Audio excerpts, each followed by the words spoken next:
بسم الله الرحمن الرحيم.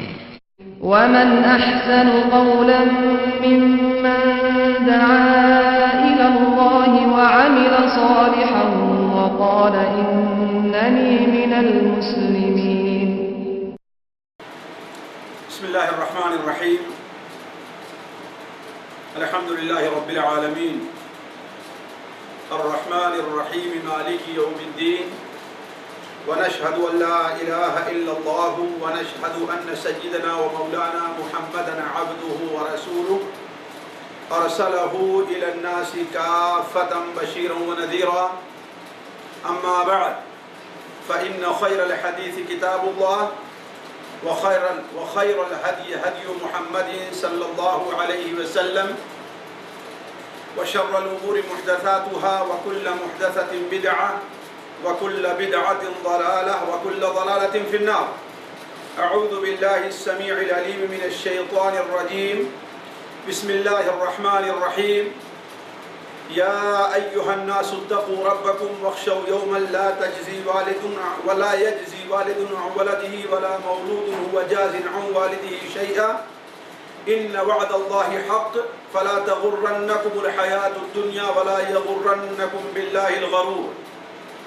سبحانك لا علم لنا إلا ما علمتنا إنك أنت العليم الحكيم. رب اشرح لي صدري ويسر لي أمري واحلل عقدة من لساني يفقه قولي واحلل عقدة من لساني يفقه قولي. عزیز ساتھیوں، دینی بھائیوں، السلام علیکم ورحمۃ اللہ وبرکاتہ. اولا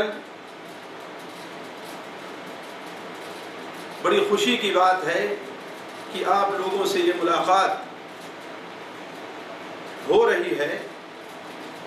اگر یہ ملاقات آمنے سامنے نہیں تو کم سے کم جدید آلات کے ذریعے ہماری اور آپ کی یہ ملاقات آمنے سامنے ہی کے حکم میں ہے.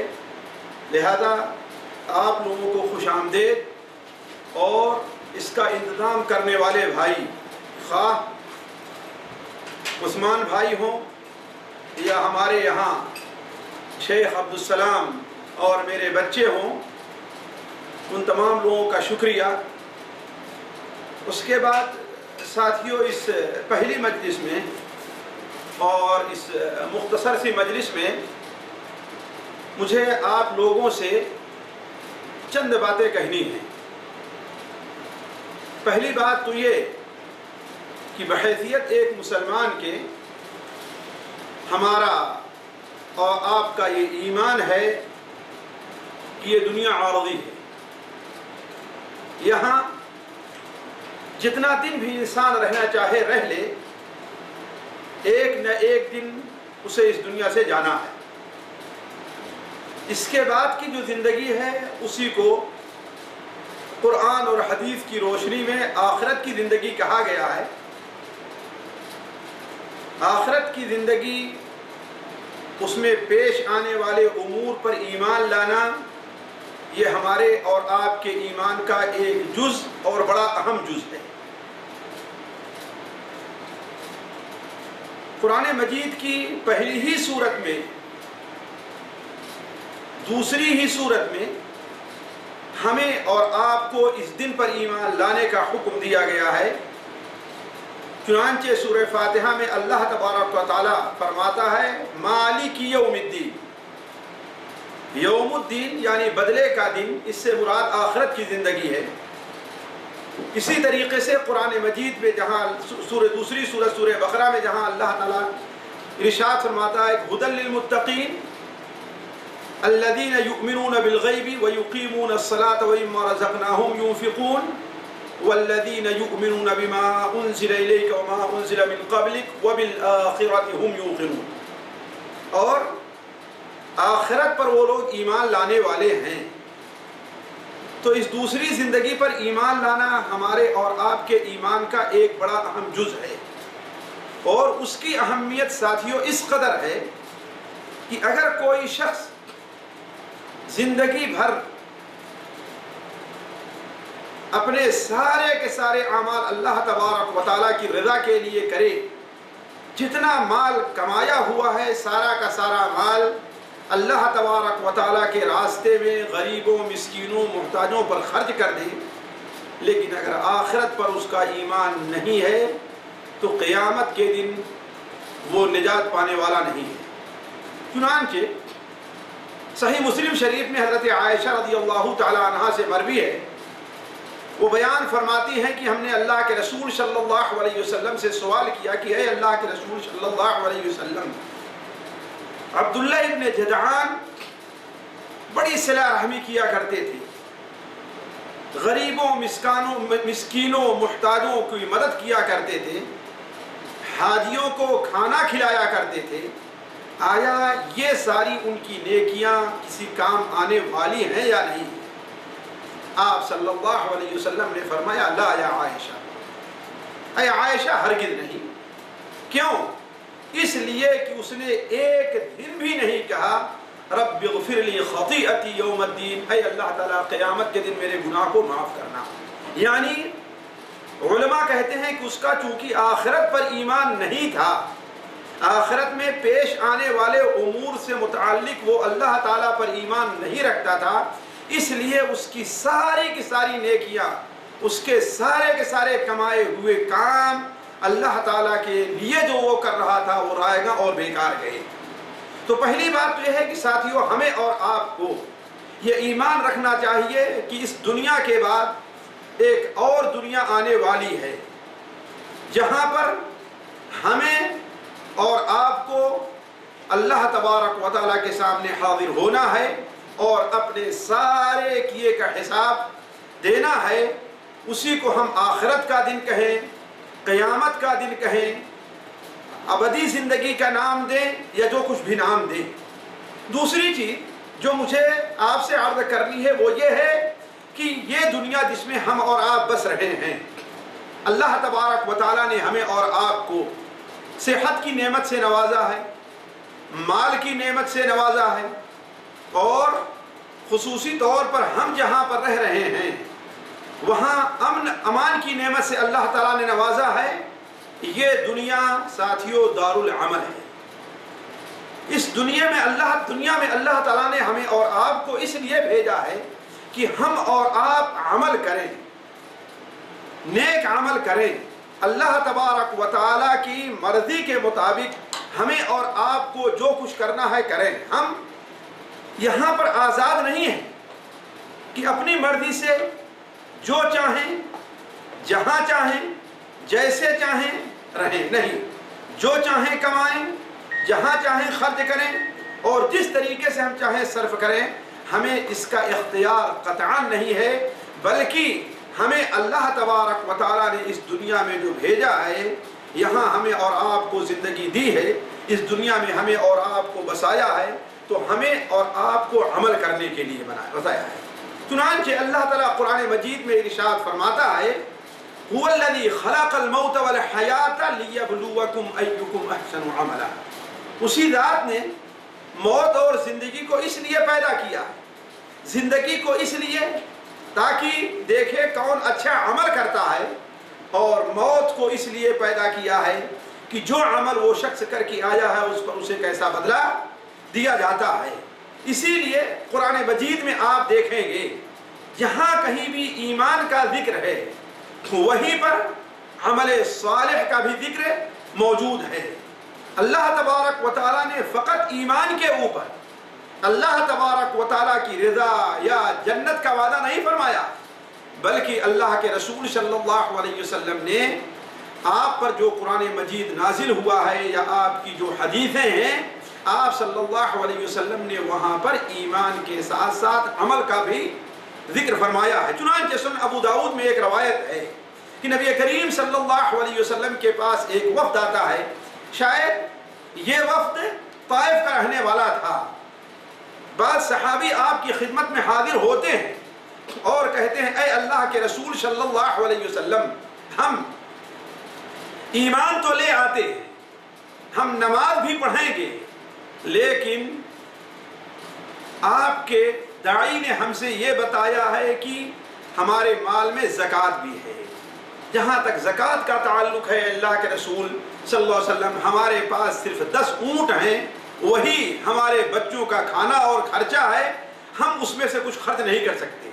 اور آپ کے داعی نے ہمیں یہ بھی بتایا کہ ہمیں اللہ تعالیٰ کے راستے میں جہاد کرنا ہے، اور میں فطری طور پر بزدل واقع ہوا ہوں، میں جہاد کے نہیں کر سکتا۔ آپ صلی اللہ علیہ وسلم نے ان کا ہاتھ پکڑا اور زور سے جھٹکا دیا اور فرمایا تم صدقہ نہیں کرو گے اور جہاد نہیں کرو گے تو جنت میں کیسے داخل ہوگے؟ اس کا مطلب یہ ہے ساتھیوں کہ یہ دنیا دارالعمل ہے، جہاں ہمیں اور آپ کو عمل کرنا ہے، اور اسی عمل کا بدلہ ہمیں اور آپ کو آخرت میں ملے گا۔ اسی لیے آپ غور کریں، نبی کریم صلی اللہ علیہ وسلم جب ہجرت کر کے مدینہ منورہ تشریف لے آئے تو آپ صلی اللہ علیہ وسلم بعض روایات کے مطابق پیر کے دن، منگل کے دن، بدھ کے دن، جمعرات کے دن قباء میں بنو عمرو ابن عوف کے ہاں قیام فرما تھے آپ، اور جمعہ کے دن 10 یا 10:30 یا 11 بجے کے وقت آپ صلی اللہ علیہ وسلم وہاں سے رخصت ہوئے، اور مشکل سے کلومیٹر، 1.25 کلومیٹر یا 1.5 کلومیٹر آپ آگے آئے ہوں گے بنو سالم ابن عوف کے یہاں، تو جمعہ کا وقت ہو گیا اور آپ صلی اللہ علیہ وسلم جمعہ کی نماز پڑھائی۔ یہ سب سے پہلے جمعہ کی نماز تھی جو نبی کریم صلی اللہ علیہ وسلم نے نماز پڑھائی تھی۔ اس جمعے کے خطبے میں آپ صلی اللہ علیہ وسلم نے خطبہ مسنونہ پڑھنے کے بعد آپ نے فرمایا، اے لوگو یاد رکھو ایک وقت ایسا آنے والا ہے جو اس قدر پریشانی اور گھبراہٹ کا وقت ہوگا کہ لوگ اپنے ریوڑ کو اور اپنی بکریوں کو بھول جائیں گے، انہیں چھوڑ کر کے بھاگ کھڑے ہوں گے۔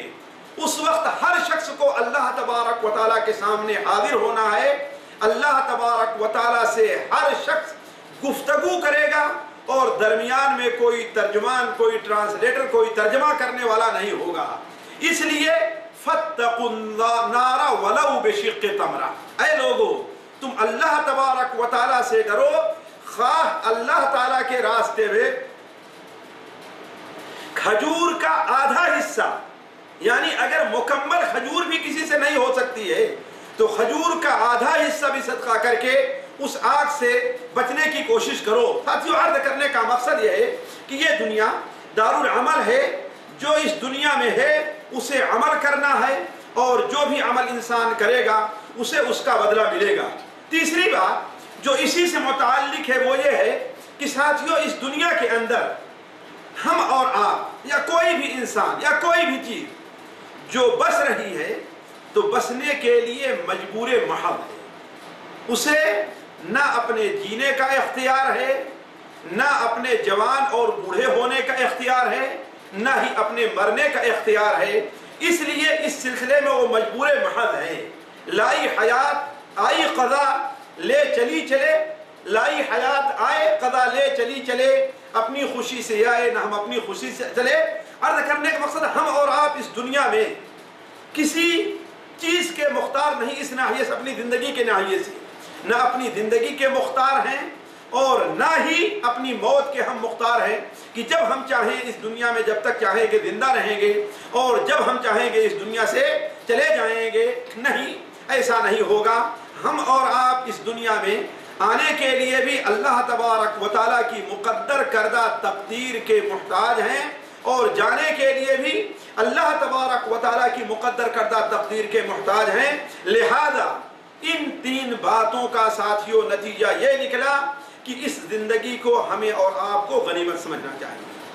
اللہ تبارک و تعالیٰ نے ہمیں اور آپ کو جو زندگی دی ہے، ہمیں آپ کو جو صحت دی ہے، اور الحمدللہ آپ لوگوں کو اللہ تبارک و تعالیٰ نے جو فرصت عطا فرمائی ہے اس کو غنیمت سمجھتے ہوئے ہر ممکن ہمیں اور آپ کو عمل کر لینا چاہیے۔ یہی تعلیم ہے ہمارے نبی حضرت محمد مصطفیٰ صلی اللہ علیہ وسلم کی، اور اسی چیز کی آپ صلی اللہ علیہ وسلم نے ہمیں تعلیم دی ہے، بلکہ قرآن مجید کی متعدد آیات اس سلسلے میں جو وارد ہیں وہ یہی ہیں کہ انسان کو اس دنیا کی زیب و زینت اس دنیا کی نعمت اس دنیا کے اندر پڑھ کر کے آخرت کو نہیں بھولنا چاہیے، بلکہ اسے یہ سمجھنا چاہیے کہ حقیقی زندگی کون ہے؟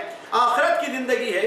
اسی لیے اس آیت کے اوپر غور کریں جو آیت ہم نے آپ کے سامنے رکھی کہ یا ایھا الناس اتقوا ربکم، اے لوگو اللہ تبارک و تعالیٰ سے ڈرو، واخشوا یوما، اور اس دن سے کا خوف کرو، لا یجزی والد عن ولدہ ولا مولود عن جاز عن والدہ شیئا، جس دن کوئی باپ اپنے بیٹے کے نہ کام آئے گا اور نہ کوئی بیٹا اپنے باپ کے کسی کام آ سکتا ہے۔ یعنی ہر شخص کو اس کا اپنا عمل ہی اس کے کام آئے گا اور اس کا عمل اسے نجات دے گا، کوئی کسی کے کام آنے والا نہیں ہے۔ ان وعد اللہ حق، اللہ تبارک و تعالیٰ کا وعدہ جو جنت، جو آخرت ہے، جو قیامت ہے، وہ حق ہے۔ فلا تغرنکم الحیات الدنیا، اے لوگو دنیا کی زندگی تمہیں غرور میں نہ ڈال دے، تمہیں مغرور نہ بنا دے، تمہیں دھوکے میں نہ ڈال دے۔ کیوں؟ ولا یغرنکم باللہ الغرور، اور نہ ہی شیطان تمہیں دھوکے میں ڈالے۔ کیوں؟ اس لیے کہ یہ دنیا کی زندگی عارضی ہے۔ اس دنیا کی زندگی میں کسی کو کچھ بھی پتہ نہیں ہے کہ وہ انسان کتنے دن تک رہے گا اور کب اس کی موت کا وقت، اس دنیا سے جانے کا وقت آ جائے گا۔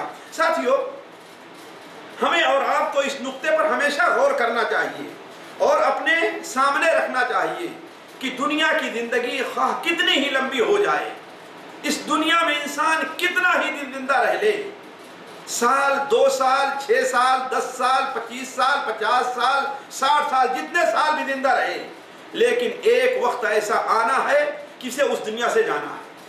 اور دنیا کی جو زندگی ہے وہ آخرت کی زندگی کے مقابلے میں بہت مختصر ہے، اس قدر مختصر ہے کہ دنیا کی زندگی کے مقابلے میں اس کی کوئی نسبت نہیں لگائی جا سکتی۔ خود ہی آپ سوچیں، اللہ تعالیٰ کے نبی حضرت آدم علیہ السلام اس دنیا میں آئے اور زندہ رہے، کتنا زندہ رہے؟ 100 سال زندہ رہے ہوں، 1000 سال زندہ رہے ہوں، 160 سال زندہ رہے ہوں، جتنی ہو عمومی طور پر ان کی زندگی جو 100 سال بتائی جاتی ہے، اتنا اس حساب کو 100 سال کو اور جتنے دن جب سے دنیا پیدا ہوئی ہے قیامت تک کا آپ حساب لگائیں تو دنیا کے لحاظ سے وہ بھی زندگی بہت معمولی ہے۔ چہ جائے کہ آخرت کی زندگی جو کبھی ختم ہونے والی نہیں ہے، اس کے بارے میں کیا کہا جا سکتا ہے؟ تو دنیا کی زندگی ساتھیوں بڑی مختصر ہے، اسی لیے دنیا کی زندگی کو اللہ تبارک و تعالی نے بہت ہی مختصر قرار دیا ہے۔ چنانچہ اللہ تعالیٰ ارشاد فرماتا ہے افرأیت ان متعناہم سنین، آپ ان سے پوچھیں، سوچیں کہ اگر انہیں سالہ سال ہم زندہ رکھیں لیکن پھر اس کا نتیجہ کیا ہوگا؟ وہ آخرت میں یہی کہیں گے کہ ہم دنیا میں عشیۃً او ضحاہا، ایک شام کا وقت صرف گزارا ہے یا چاشت کا وقت گزارا ہے۔ بلکہ سورہ طٰہٰ کے اندر ذرا آپ غور کریں، اللہ تبارک و تعالیٰ نے جہاں اس دنیا میں غرور کی زندگی، دھوکے کی زندگی بسر کرنے والوں کا ذکر فرمایا ہے، اور وہاں پر اللہ تبارک و تعالیٰ نے جب کہا ہے اِذْ يَقُولُ أَمْثَلُهُمْ طَرِيقَةً إِن لَبِثْتُمْ إِلَّا عَشْرًا، ان میں إِلَّا يَوْمًا، ان میں سب سے بہتر بات جو کہنے والا ہوگا وہ یہ کہے گا کہ ہم صرف ایک دن دنیا میں رہ کر کے آئے ہیں۔ اسی لیے ساتھیوں میرے عرض کرنے کا مقصد یہ ہے کہ ہمیں اور آپ کو دنیا کی زندگی سے دھوکے میں نہیں آنا چاہیے۔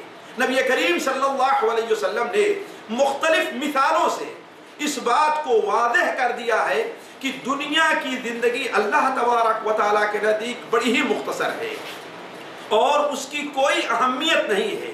چنانچہ سنن ابن ماجہ میں اور مسند احمد میں متعدد صحابہ کرام سے، حضرت عبداللہ ابن عباس سے، حضرت ابو ہریرہ سے، حضرت انس ابن مالک سے، حضرت جابر ابن عبداللہ سے، حضرت سہل ابن سعد، متعدد صحابہ کرام سے سنن حدیث کی کتابوں میں ہے۔ چنانچہ سنن ماجہ میں حضرت سہل ابن سعد سے ہے کہ ہم لوگ ذوالحلیفہ کے اندر موجود تھے۔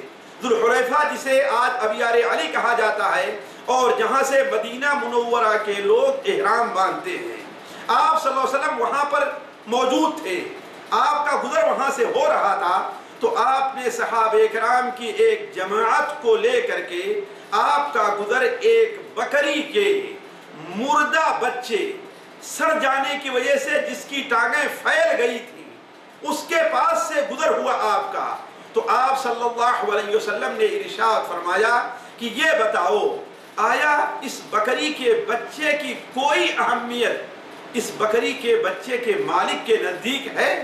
صحابہ کرام نے کہا اے اللہ کے رسول صلی اللہ علیہ وسلم، اگر اس کی کوئی اہمیت ہوتی تو اسے اس طریقے سے لوگ پھینک نہ دیتے۔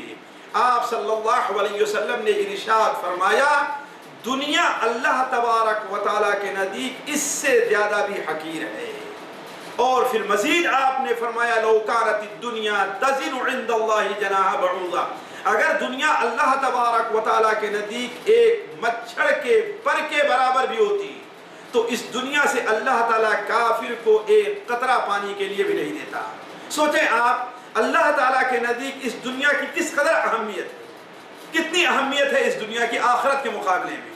اسی لیے تو اللہ تعالیٰ نے قرآن مجید میں دنیا کی زندگی کو کھیل اور تماشا قرار دیا ہے۔ اللہ تعالیٰ ارشاد فرماتا ہے وَمَا هَٰذِهِ الْحَيَاةُ الدُّنْيَا إِلَّا لَهْوٌ وَلَعِبٌ، یہ دنیا کی زندگی لہو ہے اور لعب ہے۔ اللہ تعالیٰ نے دو الفاظ استعمال کیے ہیں، لہو کے اور لعب کے۔ لہو کا معنی یہ ہے کہ یہ انسان کے دلوں کو مشغول رکھتی ہے، اور لعب کا معنی یہ ہے کہ یہ انسان کا دل کھیل کے اندر مشغول رہا کرتا ہے۔ وَمَا هَٰذِهِ الْحَيَاةُ الدُّنْيَا إِلَّا لَهْوٌ وَلَعِبٌ وَالدَّارُ الْآخِرَةُ لَهِيَ الْحَيَوَانُ، اور آخرت کی زندگی بھی حقیقی زندگی ہے۔ لَوْ كَانُوا يَعْلَمُونَ، کاش کے لوگ اس کو جانتے۔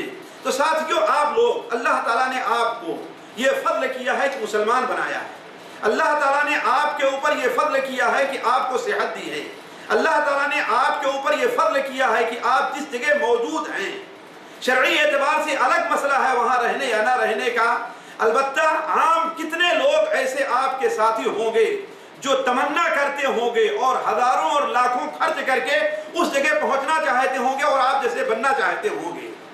تو ذرا سوچیں کہ آپ لوگوں نے اللہ تبارک و تعالیٰ کے لیے اور آخرت کے لیے کیا کیا ہے۔ یہ دنیا جس کی اہمیت اللہ تعالیٰ کے نزدیک ایک مچھر کے پر کے برابر بھی نہیں ہے، اور اگر ساری دنیا کو آخرت کے مقابلے میں رکھا جائے اور جنت کے مقابلے میں رکھا جائے تو نبی کریم صلی اللہ علیہ وسلم نے اس کی ایک مثال دی ہے جو صحیح مسلم شریف میں ہے کہ یہ بتاؤ کہ دنیا کی مثال آخرت کے مقابلے میں ایسی ہی ہے کہ تم میں سے کوئی سمندر کے سامنے کھڑا ہو اور اس میں اپنی انگلی ڈالے اور دوبارہ انگلی کو نکال لے، دیکھیں انگلی میں کتنا پانی آ رہا ہے۔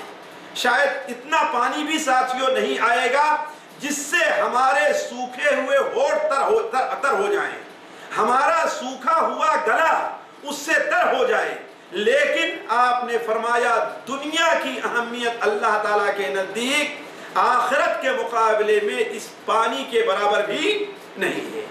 اسی لیے نبی کریم صلی اللہ علیہ وسلم نے دنیا کی جو مثال اپنے طور پر دی ہے، ہمیں اور آپ کو اس پر ہمیشہ غور کرنا چاہیے۔ وہ کیسے؟ جس حدیث کو حضرت عبداللہ بن مسعود، حضرت عمر بن خطاب رضی اللہ تعالیٰ عنہ نقل فرماتے ہیں کہ نبی کریم صلی اللہ علیہ وسلم ایک بار کسی بستر پر سو رہے تھے، ننگے بدن تھے، آپ کے بستر پر کوئی چادر نہیں تھی اور نہ ہی آپ کے لیٹنے کے لیے کوئی نرم بستر تھا، بلکہ زمین پر تھے۔ اور حضرت عمر بن خطاب رضی اللہ عنہ روایت میں ہے کہ آپ صلی اللہ علیہ وسلم ایک چٹائی پر، تیلی اور لکڑی کی بنی ہوئی اور بنی ہوئی جو چٹائی تھی، آپ صلی اللہ علیہ وسلم اسی پر سو رہے تھے، اور کچھ دیر سونے کی وجہ سے کا نشان آپ کے جسم مبارک کے اوپر پڑ گیا۔ یہ دیکھ کر کے حضرت عمر رضی اللہ عنہ کی آنکھوں میں آنسو آ گئے۔ حضرت عبداللہ بن مسعود رضی اللہ عنہ کی روایت میں بھی ہے کہ ہم لوگوں نے کہا کہ اے اللہ کے رسول صلی اللہ علیہ وسلم، اگر آپ چاہیں تو آپ کے لیے ایک نرم بستر ہم بنا دیں جس پر کم سے کم آپ آرام تو کیا کریں۔ آپ صلی اللہ علیہ وسلم نے فرمایا کہ اے ساتھیو، مالی ولی دنیا، میرا دنیا سے کیا تعلق ہے؟ دنیا کے اندر ہماری مثال، اور ذرا غور کریں جب اللہ کے رسول صلی اللہ علیہ وسلم کی یہ مثال ہے تو ہماری مثال ایسی کیوں نہیں ہوگی؟ آپ نے بیان فرمایا میری مثال اور دنیا کی یہی مثال ہے کہ ایک مسافر ہے جو دھوپ میں جا رہا ہے، راستے میں ایک سایہ دار درخت ملتا ہے اس درخت کے نیچے تھوڑی دیر آرام کرنے کے لیے وہ ٹھہر جاتا ہے، کچھ دیر آرام کر کے پھر اگلی منزل کے لیے سفر اپنا شروع کر دیتا ہے۔ کہا یہی مثال ہماری دنیا کی ہے۔ ذرا آپ سوچیں کہ جو شخص سفر میں ہوگا اسے آگے جانا ہے، وہ اس درخت کے نیچے سایہ دار کتنی دیر ٹھہرے گا؟ اس کے ٹھہرنے کی پورے دن کے لحاظ سے آپ حساب لگائیں تو ہمارے خیال سے 1 گھنٹہ بھی اس کی مقدار نہیں ہوگی۔ تو ساتھیوں اس بات پر بھی غور کریں پیچھے، جیسے ہم نے کہا کہ اس دنیا کے اندر ہم اور آپ مجبور محض ہیں، ہم نہ آنے کے لیے اپنے اختیار میں تھے اور نہ اس دنیا میں ہم کتنے دن زندہ رہیں گے اس کے اختیار میں ہیں، لہذا ہمیں اس پر توجہ دیتے ہوئے ہمیں اور آپ کو کچھ نیک عمل کر لینا چاہیے، اور ہمیشہ اس بات پر توجہ دینی چاہیے کہ اس دنیا کا جو مسافر ہوتا ہے وہ ہمیشہ آخرت پر نظر کرتا ہے۔ مجھے علامہ البانی رحمہ اللہ کا ذکر کردہ الصحیحہ کے اندر جو مسند بزار وغیرہ کے حوالے سے حضرت ابو موسیٰ اشعری کی روایت سے بنو اسرائیل کا ایک قصہ مذکور ہے، وہ مجھے یاد آیا کہ نبی کریم صلی اللہ علیہ وسلم ایک بار کسی بادیہ کے علاقے میں گئے۔ بادیہ کے علاقے میں آپ صلی اللہ علیہ وسلم کی ملاقات ایک بدو سے ہوئی جس نے آپ صلی اللہ علیہ وسلم کی بڑی خاطر و مدارات کی، آپ کی مہمانی کا سامان کیا۔ آپ صلی اللہ علیہ وسلم کچھ دیر تک اس کے پاس ٹھہرے، جب واپس آنے لگے تو آپ صلی اللہ علیہ وسلم نے اس سے کہا کہ اگر تمہیں مدینہ منورہ آنا ہو تمہارا وہاں سے گزر ہو تو میرے پاس ضرور آنا۔ کیوں؟ اس لیے کہ نبی کریم صلی اللہ علیہ وسلم کے بارے میں آپ جانتے ہیں کہ ہدیہ قبول کرتے تھے اور ہدیے کا بدلہ بھی آپ دیا کرتے تھے۔ چنانچہ ایک بار وہ شخص مدینہ منورہ آیا، نبی کریم صلی اللہ علیہ وسلم کی خدمت میں حاضر ہوا تو کچھ دیر تک آپ صلی اللہ علیہ وسلم کی خدمت میں حاضر رہا۔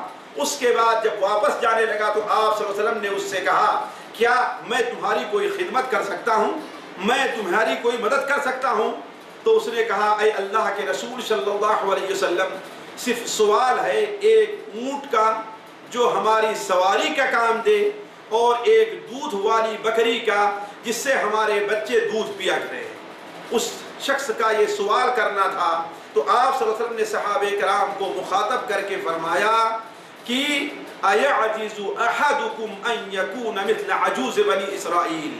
میرے بھائیو ذرا آپ اس بات پر غور کریں گے، میں ایک عورت کی مثال دے رہا ہوں جس کی اہمیت کم سے کم آپ عمومی طور پر جو میری باتیں سن رہے ہیں مرد ہیں، آپ اپنے کو عورت سے کی جن سے بہتر ہی سمجھتے ہیں، لیکن ذرا اس پر آپ غور کریں کہ آپ صلی اللہ علیہ وسلم نے ارشاد فرمایا کہ اَيَعْجِزُ أَحَدُكُمْ أَن يَكُونَ مِثْلَ عَجُوزِ بَنِي اسرائیل۔ کیا تم سے یہ بھی نہیں ہو سکتا کہ بنو اسرائیل کی بوڑھی عورت کی طرح بن جاؤ؟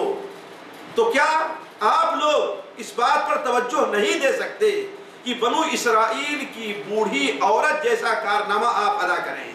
صحابہ اکرام نے کہا اے اللہ کے رسول صلی اللہ علیہ وسلم، بنو اسرائیل کی بوڑھی عورت کا معاملہ کیا ہے؟ بنو اسرائیل کی بوڑھی عورت کا قصہ کیا ہے؟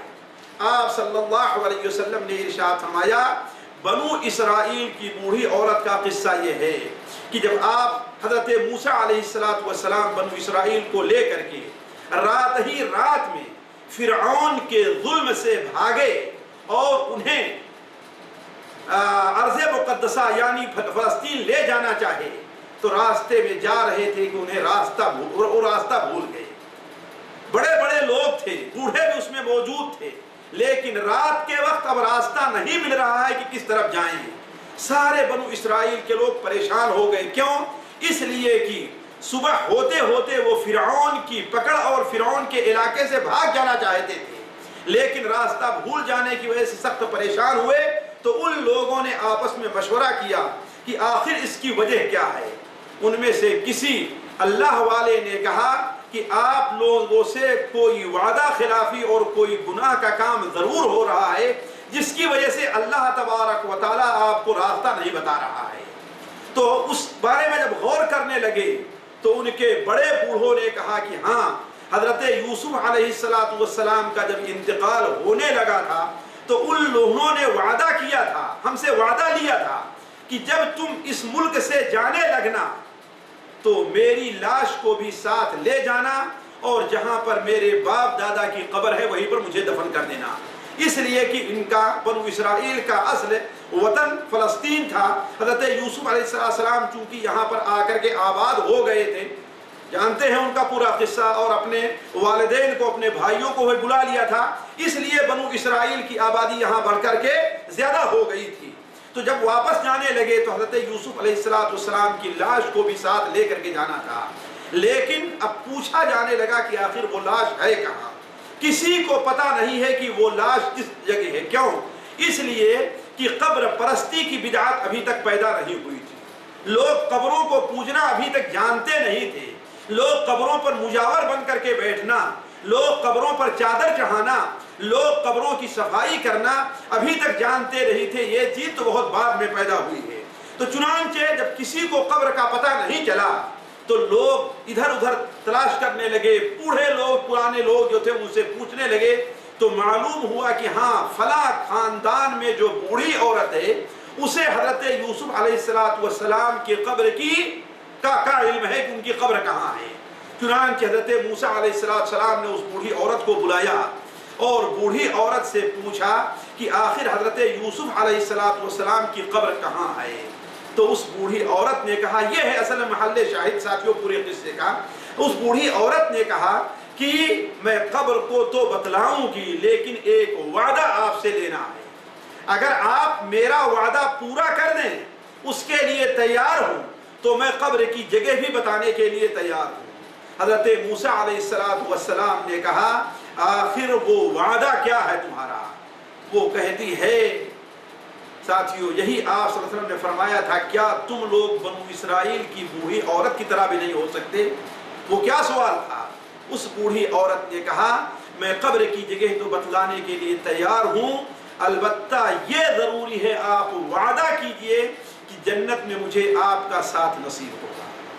یعنی اس نے دنیا کا سوال نہیں کیا، دنیا کے بارے میں کوئی چیز نہیں مانگی، وہ جانتی تھی کہ دنیا کی زندگی ختم ہونے والی ہے، دنیا میں انسان چاہے جتنا دن زندہ رہ لے ایک نہ ایک دن یہاں سے جانے والا ہے، جو صحت مند ہے وہ بھی دنیا سے مر جاتا ہے، جو بیمار ہے وہ بھی مرتا ہے، جو مالدار ہے وہ بھی مرتا ہے، جو غریب ہے وہ بھی مرتا ہے، جو طاقتور ہے وہ بھی مرتا ہے، اور جو کمزور ہے وہ بھی اس دنیا سے جاتا ہے۔ اس لیے اس عورت نے سوال ایسی بات کا کیا جو اسے آخرت میں کام آئے۔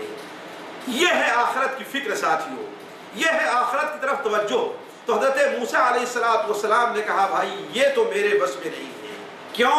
کسی کو جنت دینا، کسی نبی کا ساتھی بنا دینا، یہ اللہ تبارک و تعالیٰ کا کام ہے، یہ میرے بس کی بات نہیں ہے۔ نتیجہ یہ ہے کہ لوگ پریشان ہیں۔ وہ بوڑھی عورت اس بات پر بدد ہے کہ جب تک آپ ہمیں یہ وعدہ نہیں دیتے کہ میں آپ کے ساتھ جنت میں رہوں گی، اس وقت تک میں حضرت یوسف علیہ السلام کی قبر کا نشان آپ کو نہیں بتلا سکتی۔ اتنے میں اللہ تبارک و تعالیٰ حضرت موسیٰ علیہ السلام طرف وحی کرتا ہے کہ اے موسیٰ، اس بوڑھی عورت کا جو سوال ہے اسے پورا کر دو، اسے وعدہ دے دو، اس لیے کہ جنت دینا تو میرا کام ہے۔ تو جب حضرت موسیٰ علیہ السلام نے اس سے کہہ دیا کہ ہاں اللہ تبارک و تعالیٰ کہہ رہا ہے کہ تجھے جنت میں میری صحبت نصیب ہوگی، تو وہ لے کر کے گئی انہیں ایک چھوٹی سی جگہ پر جہاں تھوڑا سا پانی تھا، کہا اس پانی کو یہاں سے ہٹاؤ۔ پانی کو ہٹایا گیا اور زمین کھودی گئی، تو وہیں پر حضرت یوسف علیہ السلام کی لاش نکلی، اور جب لاش نکلتی ہے تو ہر آدمی کو راستہ معلوم ہو گیا ہمیں کس طرف جانا ہے۔ تو عرض کرنے کا مقصد یہ ہے ساتھیوں کہ انسان کو ہم نے جیسا آپ سے کہا کہ ہم اس دنیا میں عارضی طور پر ہیں، وقتی طور پر ہیں، ہماری زندگی مختصر ہے، کسی کو یہ پتہ نہیں ہے کہ ہم ایک دن زندہ رہیں گے، ہفتے زندہ رہیں گے، اگلے ہفتے ہماری اور آپ کی ملاقات ہوگی یا ہماری آپ کی ملاقات نہیں ہوگی۔ آپ آئندہ والی مجلس میں، آپ آئندہ مسجد نماز کے وقت مسجد میں آ سکتے ہیں یا نہیں آ سکتے۔ اس لیے ہر انسان کو جتنا اسے وقت مل سکے اللہ تبارک و تعالیٰ کے لیے ایک عمل کر لینا چاہیے۔ لیکن اس چیز کو ساتھیوں ہمیشہ ذہن میں رکھنا چاہیے کہ اگر ہم کسی سے یہ کہتے ہیں کہ دنیا دھوکے کی ٹٹی ہے، دنیا کھیل اور تماشا ہے، ہم جب یہ کہتے ہیں کہ انسان کو آخرت کے لیے کمانا چاہیے، تو اس کا یہ معنی قطعاً نہیں ہے اس کا یہ مفہوم قطعاً نہیں ہے کہ انسان دنیا کے بارے میں کوئی کام کرنے کو سوچے ہی نہیں۔ یہ فکرہ اور یہ سوچ بالکل غلط ہے۔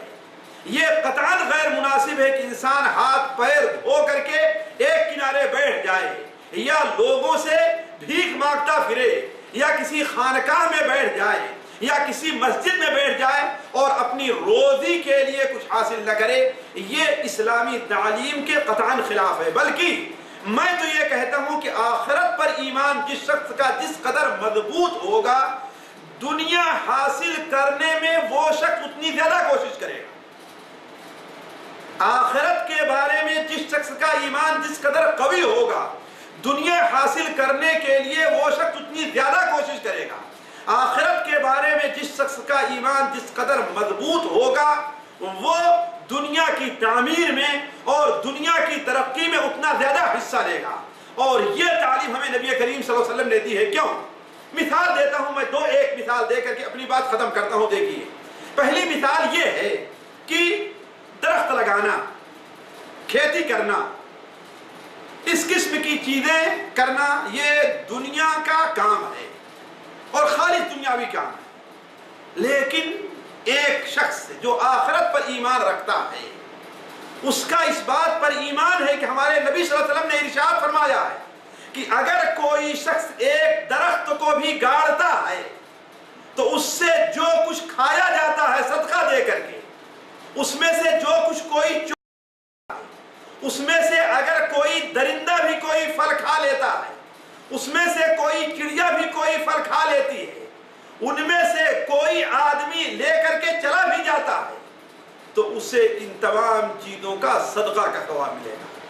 ذرا سوچیں، جس مومن کا اس بات پر ایمان ہوگا کہ ایک درخت کو بھی ہم گاڑیں گے، ایک درخت کا پودا ہم لگائیں گے، تو جب تک اللہ تعالیٰ کی مخلوق اس سے فائدہ اٹھاتی رہے گی، خاص سایہ کے لحاظ سے ہو، پھل کے لحاظ سے ہو یا اس درخت کی لکڑی کے لحاظ سے ہو، اس وقت تک ہمیں اس کا اجر ملتا رہے گا۔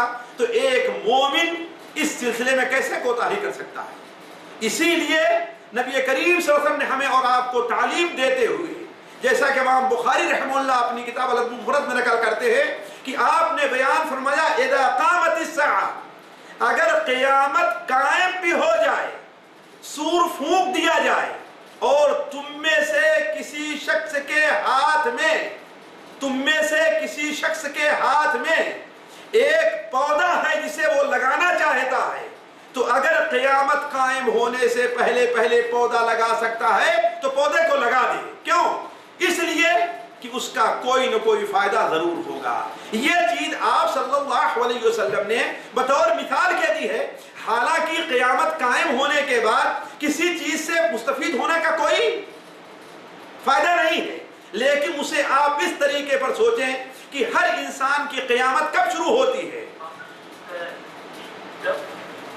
جیسے پولیس کی آواز کی تربیت کی اپنی بخاری والی جو اصلی بتائی تو آپ ریپیٹ کریں کی آواز کریں۔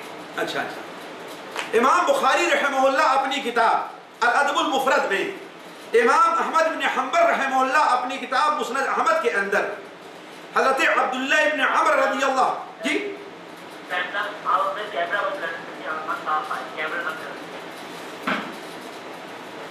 کیا وہ بھائی کیمرہ بند کر دیں؟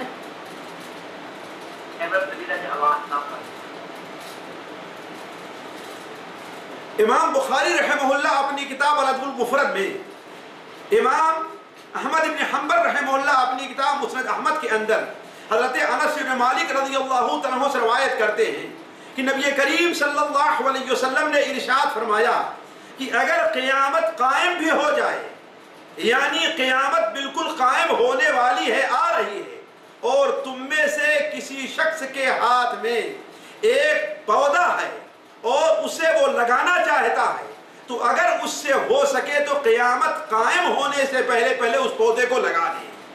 اب آپ یہ سوال کر سکتے ہیں کہ جب قیامت قائم ہو جائے گی تو اس پودے کے لگانے کا فائدہ کیا ہوگا؟ تو ساتھیوں، اصل میں اس کا مقصد جو ہے آپ صلی اللہ علیہ وسلم کے بیان کرنے کا کہ انسان کوئی بھی ایسا کام جو دنیا کی تعمیر کا کام ہے، دنیا کی ترقی کا کام ہے، کسی بھی کام کا موقع ملے تو اس کام کو، اس موقع کو ضائع نہیں کرنا چاہیے، خواہ خود اس سے مستفید ہو سکتا ہے یا مستفید نہیں ہو سکتا۔ اگر اس سے خود فائدہ نہیں حاصل کر سکتا ہے تو اللہ کی مخلوق جو اس کے بعد آ رہی اس سے ضرور مستفید ہوگی۔ دوسری بات آپ یہ بھی سمجھیں کہ ہر انسان کی قیامت اسی وقت قائم ہو جاتی ہے جب اس کی موت کا وقت آ جاتا ہے۔ من مات فقد قامت قیامتہ، جیسا کہ علماء کہتے ہیں جس انسان کی موت واقع ہو گئی اس کی قیامت قائم ہو گئی۔ تو انسان کو یہ نہیں سوچنا چاہیے کہ اب تو میں بوڑھا ہو گیا ہوں، یہ مجھے کام کرنا تھا، اب ہمیں اس سے کیا فائدہ ہے، یہ نہیں سوچنا چاہیے۔ خصوصی طور پر اگر ایسا کام ہے جس سے اللہ کی مخلوق مستفید ہو رہی ہے، صرف اپنا نہیں فائدہ ہے، اللہ کی مخلوق مستفید ہو رہی ہے، تو اس کے لیے چاہیے کہ انسان اس کے کرنے میں کوتاہی سے کام نہ لے بلکہ وہ کام کر کے جائے۔ مجھے یاد آیا کہ اللہ کے رسول صلی اللہ علیہ وسلم کے ایک بڑے مشہور صحابی حضرت ابو دردہ رضی اللہ تعالیٰ عنہ ہیں۔ یہ اپنی عمر کے آخری حصے میں دمشق اور شام میں قیام پذیر ہو گئے تھے۔ ایک بار وہ کوئی درخت لگا رہے تھے، جیسا کہ امام احمد بن حنبل رحمہ اللہ اپنی کتاب مسند احمد میں نقل فرماتے ہیں، وہ کوئی درخت لگا رہے تھے کہ ایک شخص کا وہاں سے گزر ہوتا ہے اور کہتا ہے کہ آپ اللہ کے رسول کے صحابی ہیں، آپ اتنے بزرگ شخص ہیں، اس کے باوجود بھی آپ یہ درخت لگا رہے ہیں، اس کا کیا فائدہ ہوگا؟ جس طریقے سے ہمارے ہاں لوگ، بہت سے لوگ یہ تصور کرتے ہیں کہ جو مولوی صاحب ہیں، جو حافظ صاحب ہیں، جو پیر صاحب ہیں، جو مولانا صاحب ہیں، انہیں دنیا کا کوئی کام یا اس قسم کا معمولی کام، درخت لگانے کا، مزدوری کرنے کا کام نہیں کرنا چاہیے۔ یہی سوچ اس کی بھی تھی۔ تو حضرت ابو دردہ رضی اللہ عنہ فرمایا کہ تو جلد بازی سے کام نہ لے، پہلے میری بات تو سن لے کہ میں یہ کام کیوں کر رہا ہوں۔ اس لیے کہ ہم نے نبی کریم صلی اللہ علیہ وسلم کو فرماتے ہوئے سنا ہے، آپ یہ کہہ رہے تھے کہ من غرس غرسا، جس شخص نے کوئی درخت لگایا، اس درخت سے اگر کوئی آدمی یا اللہ کی کوئی مخلوق فائدہ اٹھاتی ہے تو اسے صدقے کا ثواب ملتا ہے۔ تو عرض کرنے کا مقصد ہے ساتھیوں، میں یہ کہہ رہا تھا کہ آخرت پر جس شخص کا ایمان جس قدر زیادہ ہوگا اسی قدر وہ عمل کرنے میں، دنیا کی تعمیر میں، دنیا حاصل کرنے میں زیادہ کوشش سے کام لے گا۔ ذرا سوچیں، نبی کریم صلی اللہ علیہ وسلم نے آیا یہ نہیں بیان فرمایا کہ کوئی شخص رسی لے، بخاری شریف کے اندر روایت ہے، کلہاڑی لے کر کے جنگل میں جائے، لکڑیاں کاٹ کر کے لے آئے اور بیچ کر کے اسے صدقہ کرے، اس سے بہتر یہ ہے کہ لوگوں کے سامنے اپنا ہاتھ پھیلائے اور لوگ اسے دیں یا نہ دیں۔ تو میں عرض کر رہا تھا ساتھیوں، آخرت پر ایمان کا یا آخرت کے لیے دنیا میں عمل کرنے کا یہ معنی نہیں ہے کہ انسان دنیا نہ کمائے، البتہ ہونا یہ چاہیے کہ آخرت کے جو کام ہیں ان کام کے کرنے میں دنیا نیک عمل کرنے میں آخرت دنیا کا کوئی کام نیک عمل کرنے میں حائل نہیں ہونا چاہیے۔ یہ چند باتیں ہیں جو آپ کے سامنے آخرت سے متعلق رکھی گئیں۔ اللہ تعالیٰ سے دعا ہے کہ اللہ تعالیٰ ہمیں اور آپ کو اس پر عمل کرنے اور اس کے مطابق عمل کرنے، اپنی زندگی بنانے کی توفیق عطا فرمائے۔ جی آواز بھی کافی زیادہ نشٹ ہو گئی ہے اور سمجھ نہیں آ رہی بات، تو روم میں پنکھا وغیرہ نہیں چل رہا، کسی وجہ سے ڈراپ ہو گئے، نہیں اس کا مسئلہ نہیں ہو سکتا۔